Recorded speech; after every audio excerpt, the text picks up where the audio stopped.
So I decided these videos, instead of a high production value, which I'm sure they would have, that I would do them on the phone. So here we are reviewing Palm Springs, the movie that's out on Hulu. Was apparently supposed to get a theatrical release, but it's now out on Hulu for free, starring Andy Samberg and I'm gonna screw it up, Cristin Milioti, I believe. Cristin Mil.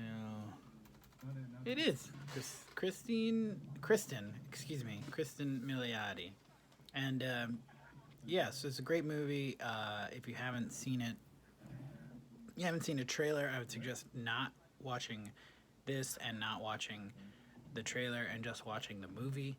If you like sort of like a lighthearted, sort of heavy-hearted, it's lighthearted in the sense that the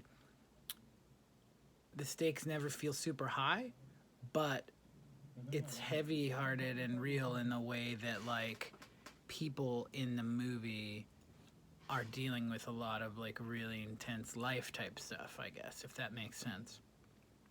So at this point, if you're still watching, I'm going to spoil the premise of the movie, which is the reason I said you shouldn't watch the trailer. But basically what happens is, like Groundhog Day, Andy Samberg is stuck in a time loop, and because he's at a wedding, he is very familiar with a lot of the people at the wedding and everything that happens at the wedding, and one day just sort of focuses in on Cristin Milioti's character about, just like the best man speech, or excuse me, the maid of honor speech, because she's the sister of the bride at the wedding.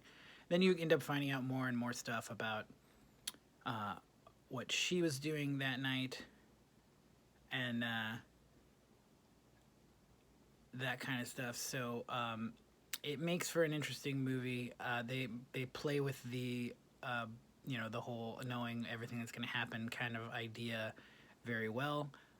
Some great actors play side parts in this movie. I would say it's not laugh out loud funny, except for a few parts when they introduce some new ideas that the time loop type movies don't usually deal with. And yeah, I would suggest this movie's probably, if you're into something easy to watch, I would say this is definitely like a 6 to a 7 out of 10. Maybe higher, maybe 7 is a bit low. It's I wouldn't say it's like the greatest movie I've ever seen, but it's definitely worth watching.